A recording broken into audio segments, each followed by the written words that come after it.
He died for me. He died for me. He died for me. He's so good to me. He answers prayer. He answers prayer. He answers prayer. He answers prayer. He's so good to me. He's coming soon. He's coming soon. He's coming soon. He's coming soon. He's so good to me. Thank you. You may be seated. And the missionary of the week we'll discuss is, read their letter, is Brother Bruce DeLange, Fellowship Track League representative. And so they're still out running and gunning. And so praise God for that. I have a little letter here from Miss Mary DeLange. God bless you. We miss you all much, but we are enjoying the sun and the warmth. I believe they're in Florida. If I was an evangelist, all my meetings would be in Florida in January, February. Amen. That Sunshine State, they need God during this time. So at any rate, they're enjoying the warmth and the sun. We finished tonight a 5-day camp meeting, morning and evening services. Wow. So that's enough to wear you out, even just in attendance, much less singing and preaching. So, you know what? Praise God that they're still going strong. It's been great, except for the weariness of the flesh. Laugh out loud. Sunday, we start a 4-day meeting, and then Sunday and Wednesday meetings through February, and a 4-day missions conference the first week of March. Need prayer for physical strength and for God to burden the hearts about tracks and FTL. Love you all and pray for you daily. So, Brother Bruce and Mary DeLange. So we'll keep them in your prayers. The jug is down front. If you have an offering to bring, the kids can bring it up if you don't want to physically come up here and do it.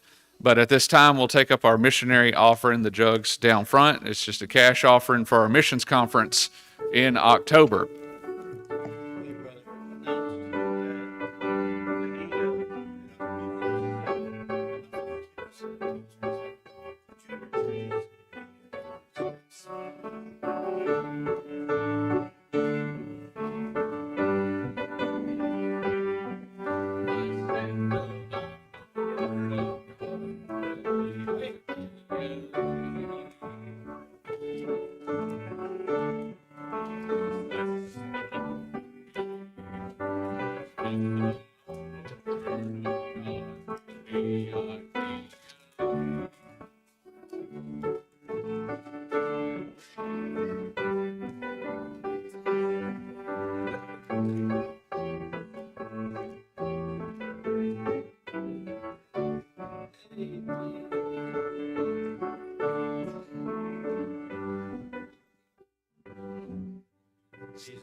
That is Ruby's favorite church song, the Bible.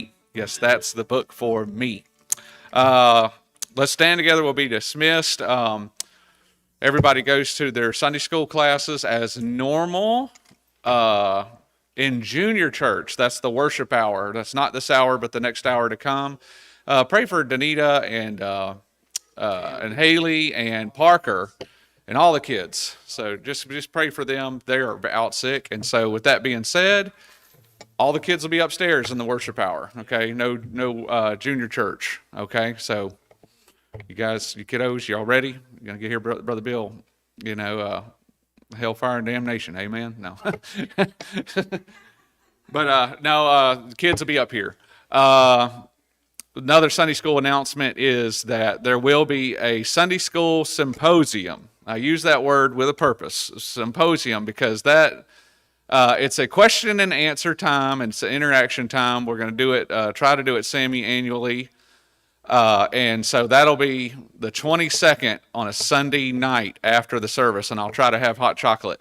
What does that mean? If you're interested in Sunday school, you teach in Sunday school, or you substitute in Sunday school, or you want to have anything to do with Sunday school, please come. You're not committing to anything. It's just a question and answer time. We'll drink hot chocolate, and then our regular Sunday school teachers and substitute teachers will be there, and we'll talk business about Sunday school. Okay, so 22nd Sunday night after church. I think that's it by way of Sunday school announcements. Let's pray, and we'll pray for the Delangs, and then we'll be dismissed and go to our Sunday school classes. Lord, we love you. We thank you so much. Thank you for the Sunday school hour. Be with the teachers, be with the students. And Lord, I lift up Brother Bruce and Mary DeLang. Thank you, Lord. What a just encouragement they are, that they are still going strong. And I know that Brother Bruce has got a passion to evangelize and hand out tracts and give the gospel. And thank you so much for his testimony and his work. And I pray that you'd keep them going strong. I pray that they would have exactly what they need. Lord, we lift them up to you in prayer. And we just love them. And we thank you so much that they're a part of our church. Just ask you to bless the Sunday school hour, be with the students, be with the teachers, and may we just grow in the grace and the knowledge of the Lord Jesus Christ as only you can grow us. And thank you so much for this time. In Jesus' name I pray. Amen. You're dismissed.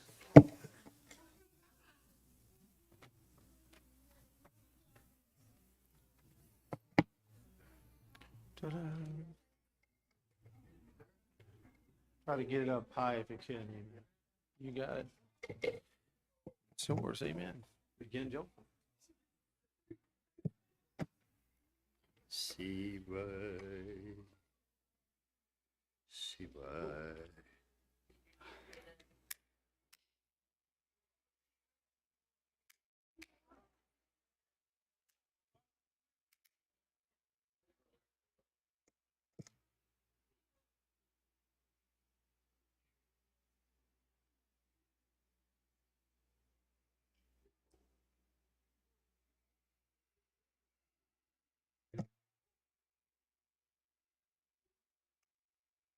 Good morning.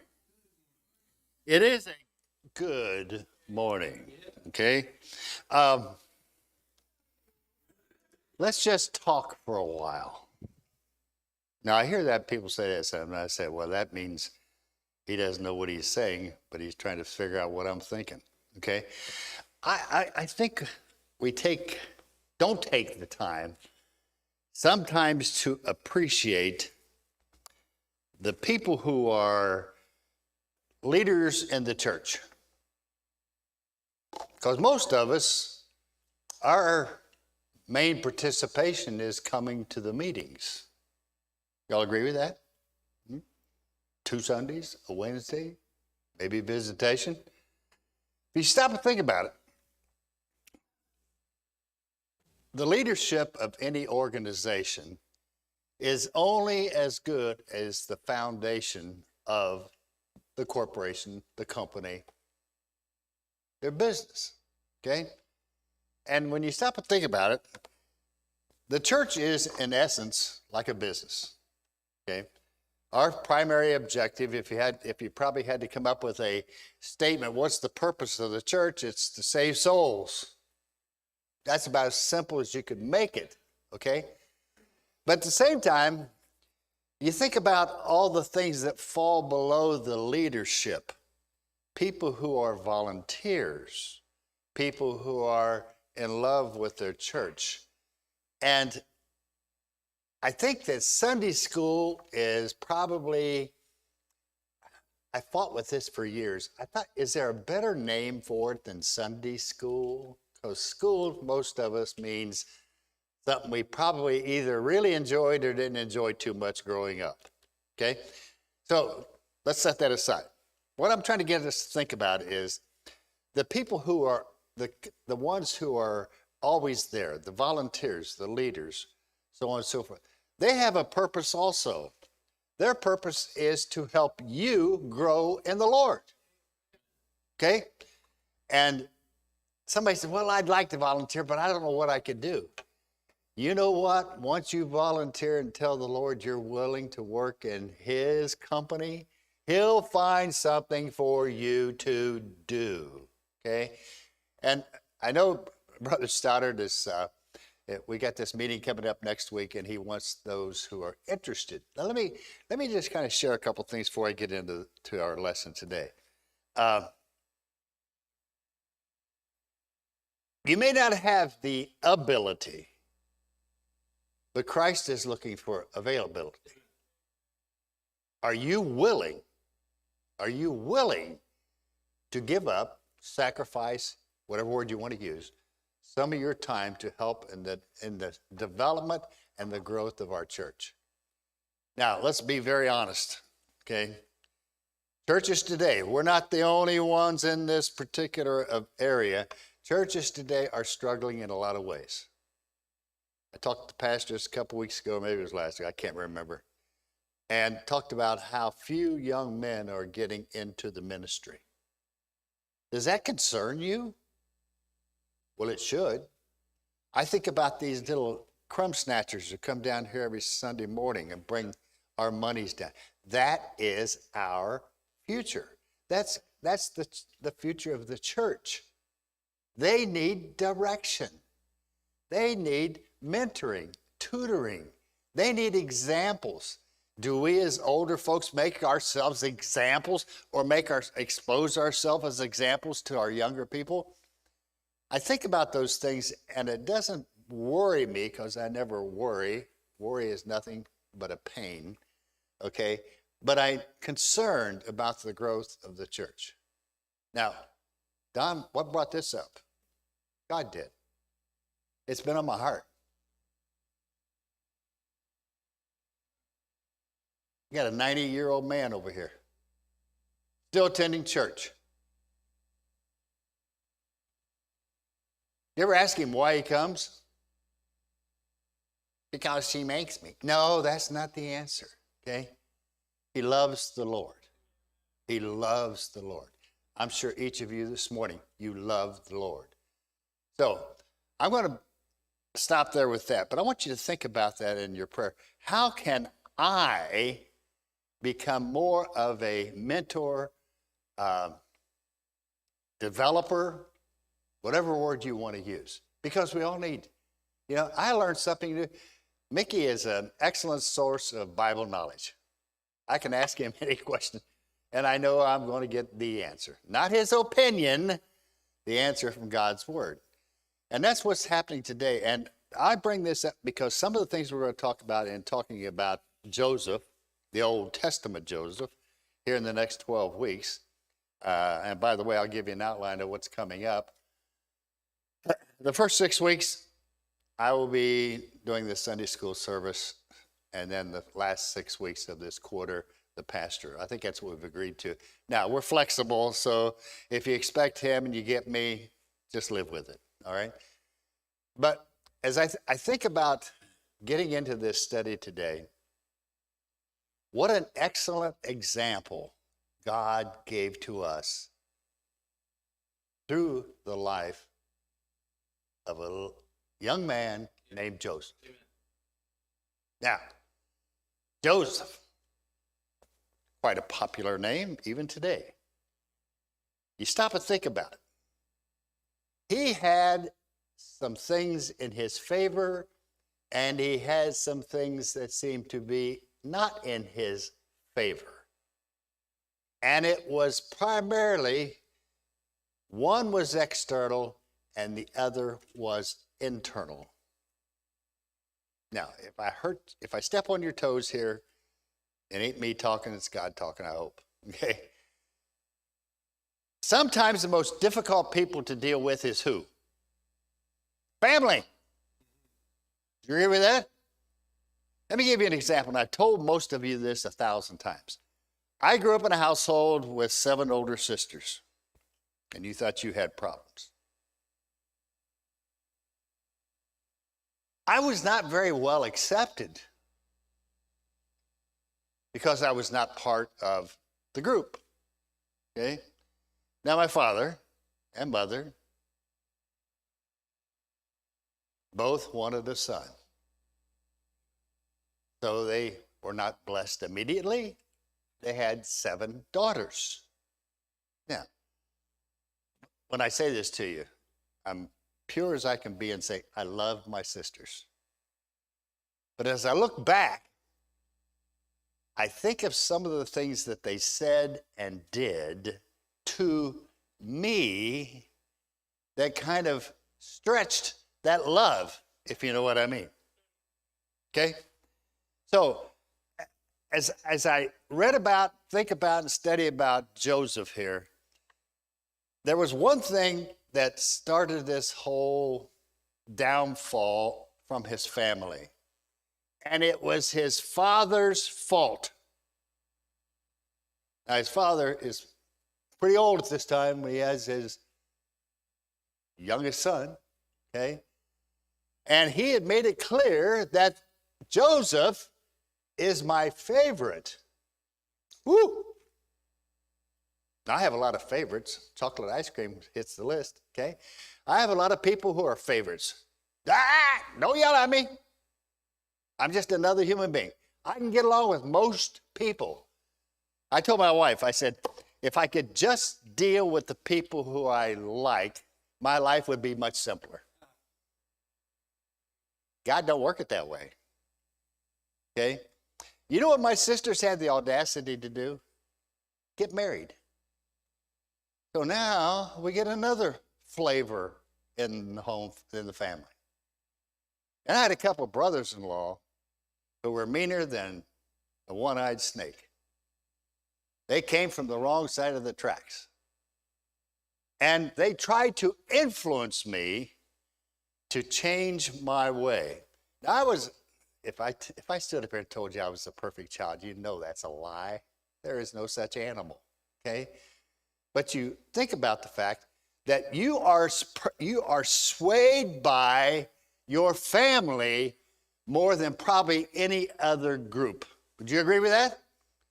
But then when we meet other people, we got to be careful that we don't listen to what they're saying. I've heard the pastor say himself, it's valid. Be careful who you call your friends. Okay? A friend. Most of us have some very close people in our lives that would do anything for us. How many of them would lay down their life for you? You have one friend that's always there.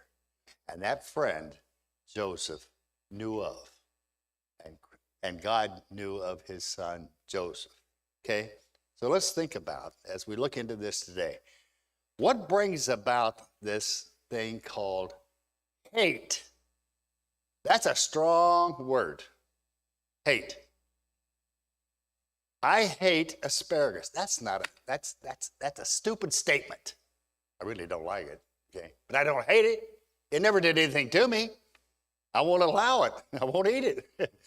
My point is that when you get into family situations, there is always going to be a rub somewhere. And when our Father, if our Father in heaven said, well, I only love Bill Burroughs and Mickey Ring. That's not the way my Father talks. That's not the way he thinks. That's not the way he acts. But what if that was publicized throughout the world? These 2 men are my favorite. What did the disciples try to get Christ to do while he was here? Pick me. Remember me? Hey, John. I'm John. Remember me? Let me put my head on your breast. I love you dearly. Okay? Christ never admitted that. Okay? Nor did he say he hated anybody, including Judas. Okay? The role of the life of and the role of our friend here, Joseph, is a parallel in many ways to the way Christ is. I want to give you a definition. You may not agree with it. That's okay. You have your right. But don't hate me. Okay? Faith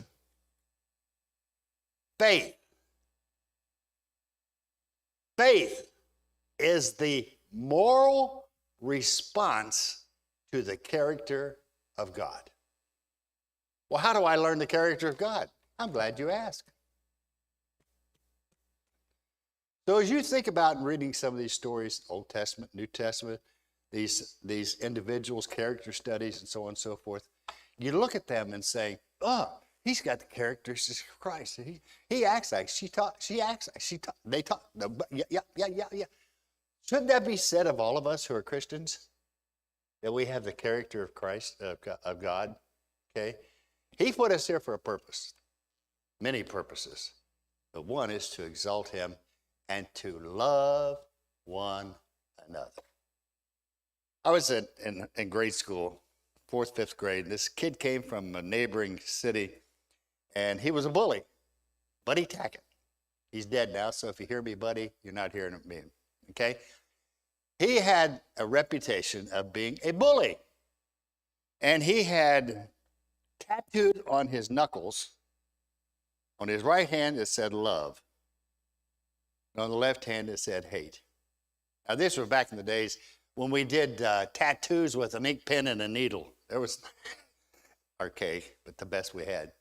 And eventually it'd wash off. But my point is, he always walked around, big kid, big guy, bigger than the rest of us. He said, if I don't like you, I'm going to use this fist on you. And I never saw him use his right fist. I don't think he loved anybody. So you have to stop and think about that. His brothers, where did this disdain, where did this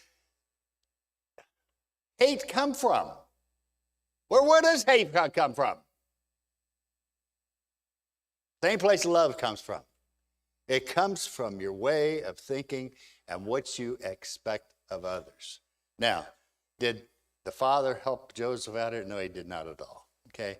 But he was proud of his son. He even made him a coat of many colors and so on and so forth.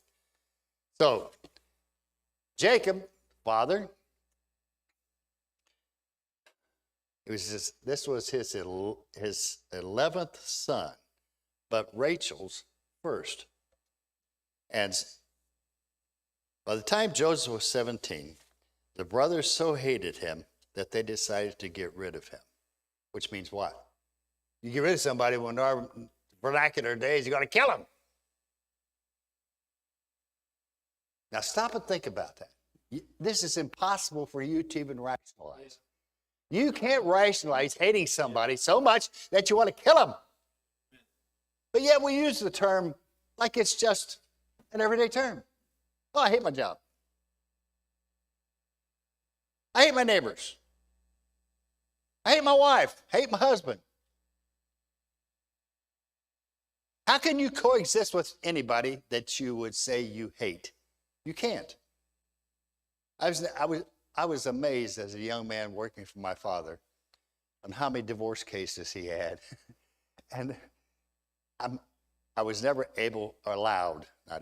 not allowed to sit into the meeting room with the client and my dad. But there was a thin wall between us.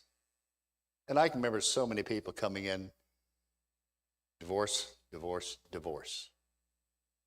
And how many times the word hate was used. And my dad would say, what happened that caused you to hate that individual? Well, he did this or he did that. And sometimes there were some really, really sorrowful stories involved in that. But I could never understand how you how you got into that position to begin with. What could these brothers have done to him, Joseph, that they wanted to kill him? Well, Dad's favorite. It's pretty weak, all right?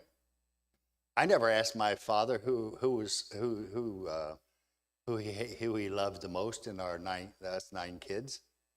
He never said that. Now, if we did something that wasn't to his standards, he would never say, well, I hate you for that. He would say something like, you disappointed me. You disappointed me. And I got to thinking, that's not even within families. If you stop and think about what the world's condition is today, it is nothing but a world of hate. Country to country, right? Just hate. just hate. But there's always a missing element in every one of these cases where somebody claims that they hate another individual. It's a blackened heart somewhere. And the heart is usually vacant of anything that is godly. God claims in his word, he hates a lot of things, right? He hates sin. I know that for a fact. Okay? So Joseph being the favorite son. And Genesis 37:11, okay? And I will go to, there's actually a whole lot in talking about this beginning of this hatred. But God saw everything that was going on. Now stop and think about this parallel for a second. Jacob sends Joseph out to check on his brothers. While they're out there, they are conspiring against Joseph. We're a slave. We're going to kill him. Well, they don't.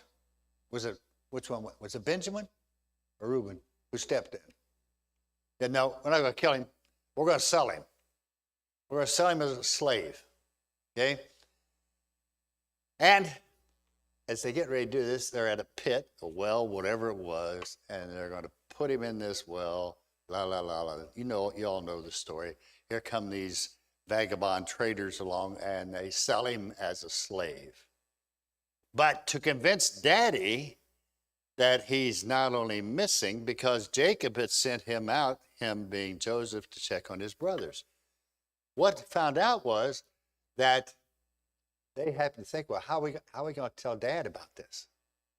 So they take his coat of many colors, they kill a beast of some kind, put blood all over it, take it back and say, he was killed by a beast. Okay, whew, we're out of that one and we're rid of him. No and no. Okay, here's where the story gets interesting to me. All right, when you get to the place where you have followed through on the hatred part, it just grows deeper and thicker. You ever notice when you were a kid, when you'd lie, don't tell me you didn't, it just kind of grew in you, and you got to the place where you didn't have to say anything. It was evident just by your personality and the way you tried to hide it. Okay? But they hid this for years and years and years from their dad. And then we're going to follow up in the coming weeks about the trip Joseph makes to Egypt and all those things. Okay, but I want to focus on one thing this morning. When you think about the word that we are into today, and if you turn to Genesis chapter 30.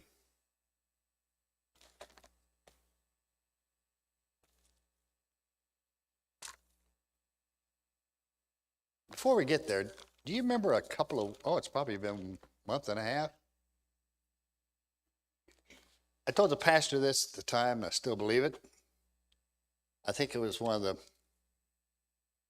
most timely sermons he brought to us. And it dealt with something called bitterness. Y'all remember that? If you don't, I think you might want to see if we still have a CD on it someplace, okay? I think about this, and even today, in our church, in our families.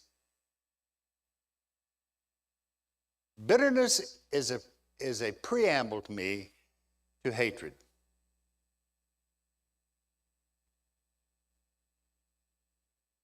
And there's no pill you can take for it.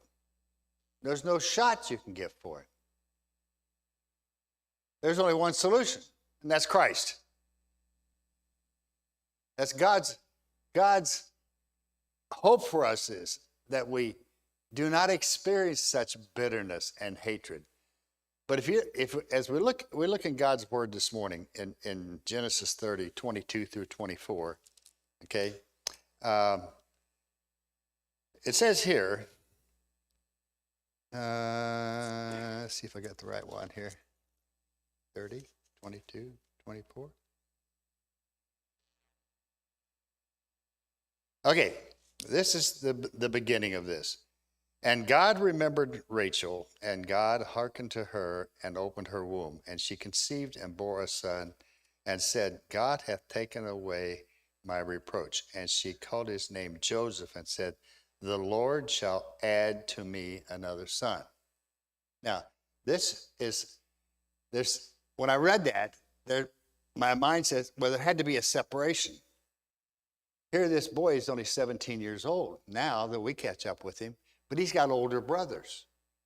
Now, with age usually comes something. What is it? Wisdom. You hope. You pray. I think some people skip that particular element in their life, but you learn.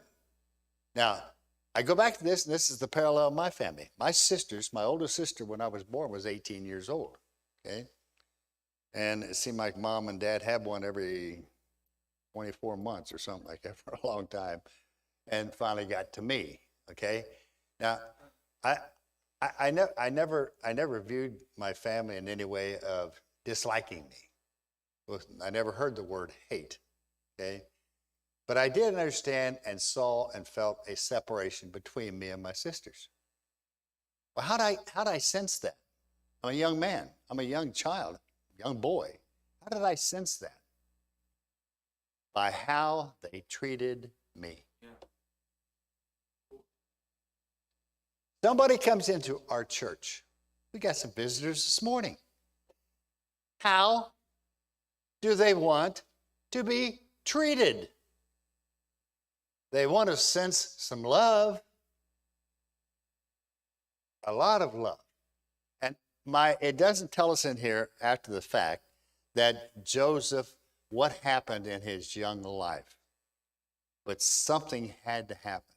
There was that resentment where his brothers actually abhorred him. A-B-H-O-R. That is hatred. Okay? They detested him. His brothers hate him because their father loves him most. You remember a show back in the 70s called shouldn't have said it without knowing. The Brothers. There was two brothers. And one of them said, Mom always liked you best. Smothers Brothers. And the one always said, well, Mother always liked you best. Okay? And we all laughed. Yeah, that doesn't happen. Maybe it did. I don't know. Okay? But now, all this is happening, and they would not speak kindly of him, his brothers. Joseph has a dream and tells his brothers all about it, and causing them to hate him even more. So what I'm trying to say here is, it isn't just a one thing. It just grows. It's just like that bitterness what pastors talk to us about. It just grows, and it grows until it consumes you. I know people right now, some in my family, or other side of my family, who are consumed with bitterness and hatred. Now, that brings up an interesting point. I said, when people come to our church, what do they want to sense? They want to sense they're in a place of love. Okay? But if you don't get that, your resentment may grow toward the Lord Jesus Christ. I don't know how many people I know I've had people witness to me before. You heard this one before? I'm just not ready. I got to get some things straightened out in my life. And they're probably right. Because it's very difficult to understand the love of God when you have bitterness, hatred in your heart. I don't know what the condition of the brothers were. The Bible doesn't really tell us too much about them. Okay? But I think it's not as important that we know about them. It's important to see how God is going to work Joseph through all of this. And that's what we're going to be covering over the next 11 weeks, okay? Knowing what he's done. Now, the dream showed that Joseph is sharing with his brothers. And this is really the coup de grace. This is what turned it over. He said they would all bow down to him one day. Does that sound familiar to any other Bible character you know of? Everybody will bow one day. Yeah. It didn't say some of you, it says everybody. But you don't understand, Don. I've been a good boy, I've been a good man, I've been a good husband. Don't kick my dog very much, Ted. That's an inside joke with Ted. Okay, but yeah, I'm a good man. Okay? And when you start talking to them about how they're not good, and that's really what you're doing when you're telling people about what Christ has done in your life, you're telling them what they are missing. Well, I don't want to be told what's missing. I'm fine with my life just the way it is. Give you an example. Thursday, I went over to Ludi Tire over here in Lebanon, and got some quotes on some new tires. And there's this, I would say 25, maybe 30 at the oldest, young lady standing at the counter. And every other word was I'll just say, blue word, okay? I don't think she knew any English, okay? It's just everything was this, and I felt sorry for her. I can't remember the kid's name who's got the eye problem now over there, one of the sons. And I said, how do you put up with that? He said, oh, she's in here all the time, and she just likes to complain. I said, well, there's other people around, okay? And she's using, by the way, and she's using my Lord's name in ways that should not be used. He said, well, why don't you go talk to her? He should not have said that, because that was a tease that I wanted. I wanted somebody to say, go talk to her. So I followed out in the parking lot. It's cold out. Well, it's not cold, but it's chilly. And I introduced myself and told her where I live here in Lebanon, blah, blah, blah. And I said, I was just in there talking to the man at the counter, and you treated him rather roughly and used some very strong language. She said, oh, that's just the way I am. And I said, is that the way you want to be? She says, what do you mean? I said, you have a lot of friends? No. Do you know what's going to happen to you when you die? No. So we had a little Bible time together, okay? This is stand up in the parking lot Bible time, okay?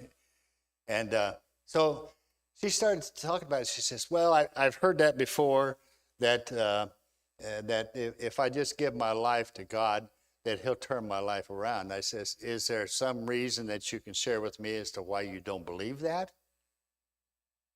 No, it's just other people. I said, when you go to the store to buy clothing, do you try it on before you buy it? Usually. I said, I'm not advocating you to try Jesus. I want you to go to Jesus and ask him to make me a fit for him. Not you. You need to be fit for him. And there's only one way to do that, and that's why I talked through the Roman road, so to speak. And she says, well, let me think about it. I says, well, that's good. I like to hear that. But I'll give you my phone number. Call me. You ready to talk? I'll talk.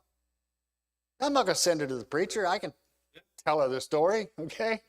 And she says, well, I'll think about this. She says, by the way, my mother's... I said, oh, now we're getting someplace, okay? My mother has been asking me since I was a baby about Jesus. And she's 30-something years old, 28, I don't know. I'd never guess a woman's age, okay? By the way, I just recently went out and bought a new bathroom mirror. I got so tired of looking at what I saw every morning, I said, it has to be a mirror problem, okay? It is amazing to me how quickly I age. But anyway, I deviate. But this is a person who's looking. And these brothers could not see beyond the hatred that they have for their brother. And they never will until at the end of the story, which we well know, they became very, very, very dependent upon their brother, who they hated. All right? But anyway, disdain the unsaved today because they want no one to rule over them. I'll go to my grave believing that most people do not want anyone ruling over them. Aren't you glad that Christ is ruling over you? Every one of you at one time or another, most of you have told me, I don't know where I would be today if I had not accepted Christ in my life. Many Bible verses related to the word hatred, and I just picked out a couple of them, and most of them, most of them. But like it says in Leviticus, thou shalt not hate thy brother in thine heart, okay? Hate just has no place in the Christian's life. There's no room. There's no room. When Christ comes to you, he surrounds you. He protects your heart. I'm not talking about the physiological part. I'm talking about your heart. Your heart. And he protects you. The fear of the Lord is to hate evil. Proverbs 8:13. John 15:18. If the world hates you, you know that it hated me before it hated you. Doesn't it always amaze you, the last days of Christ's life, how people were swayed to turn from an event that happened just several days prior when he's coming in and everybody's out there agreeing, hallelujah, blah, blah, blah, and goes from that to hate in a matter of hours. In a matter of hours. So, what do I learn from just this beginning part that we're talking about, the hatred that's there? If you hang around, or if you let bitterness come into your heart, it's the first stage of cancer called hate. Bitterness, bitterness, bitterness. It will tear a church apart. It'll tear you apart. You'll get to the place where you hate everything. Nothing pleases you. I don't care. I'm my own man. Right in the middle of hell. Oh, now you're trying to scare me. No, I'm trying to warn you, okay? Just like that young lady. I don't know that she'll follow through, but she's got my number. She wouldn't give me hers, but I got hers. She's got mine. But if you look at God's word, and you see in John 1:2-9, or 1 John 2:9, he that saith he is in the light and hateth his brother is in darkness even until now. You can't. You can't go beyond it. It's like you're stuck in this and you just can't. You yourself cannot work yourself out of bitterness and hatred. Only God can do that. Only God, through his son, Jesus Christ. I've heard this man give us enough testimony. He was not the purest, kindest teenager, young man. Guess what? Neither was I. You know, when you're certain ages, everybody's wrong and you're right, okay? I thought my dad, although he had had his share of mistakes, he got his law degree from the University of Michigan, which I never forgave him for. But the point is, we've all had things in our lives that didn't go our way. And you have choices. The choice, the path that God has laid out for you. God knows everything that happens to you. I do believe that sometimes we really create difficulties for ourselves because we think that we can handle this. You know, Pastor, I'm a pretty weak man.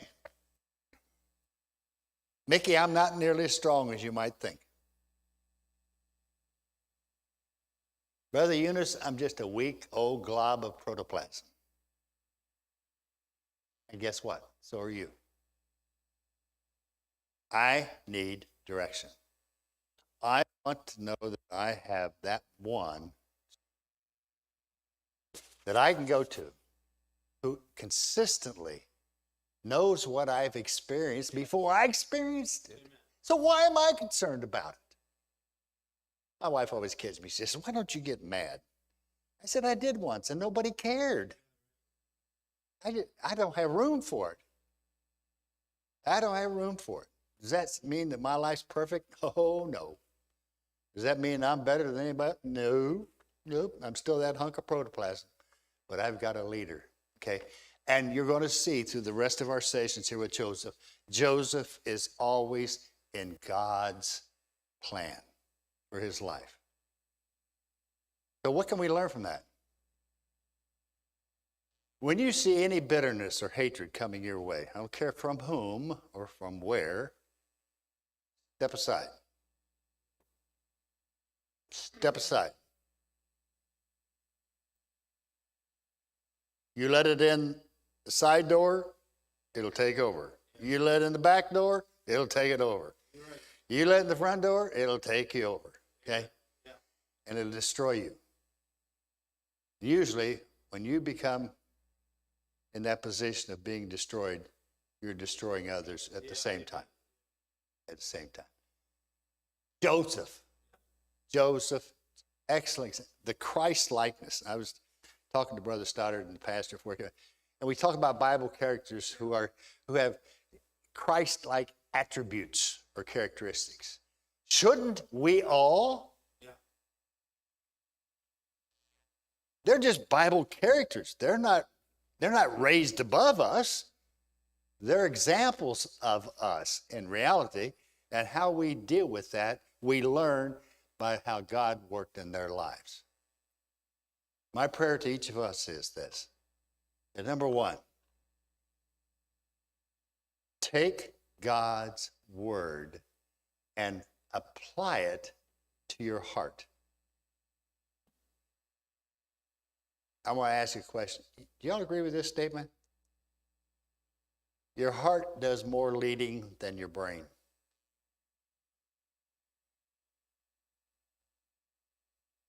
I don't see a whole lot of nods. Let me say it again. Your heart controls more than your brain.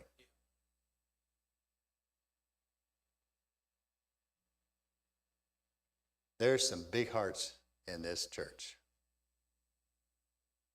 The big hearts that would give anything to anybody who needed it and would do it to please God.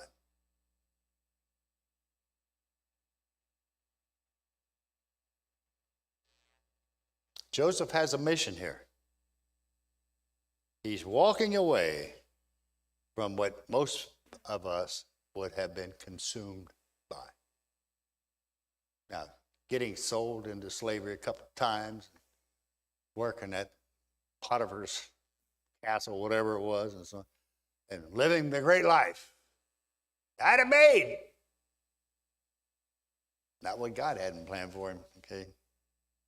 But Joseph was willing to listen and to follow God. Take us all the way back to what we started talking about this morning, the church. The church is God's church. It's not Bill Burrow's church. It's not some group of people who decided to create a church, okay? The first church, any church, it's God's church. And the one thing that God does without hesitancy, without asking for a reward, is he loves us all.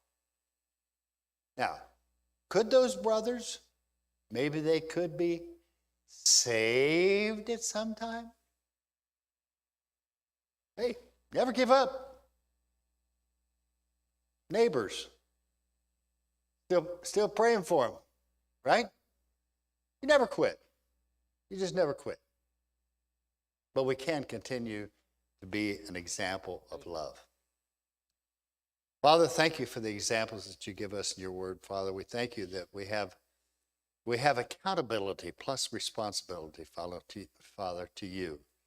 And Father, we just ask that each of us, none of us is perfect by any stretch of the imagination, but that we take your lead, we follow your lead, and we just eliminate as much as we can all the instances where bitterness and hatred may come in. Father, I thank you for this morning's time together. I thank you for our morning service starting in a couple of moments, Father, that if there's one here this morning who has that bitterness or that hatred, that they'll listen to the message this morning and understand that you're there to take that away. And only you can. We'll give you all the praise, the honor, and the glory, for it's in Christ's name. Amen.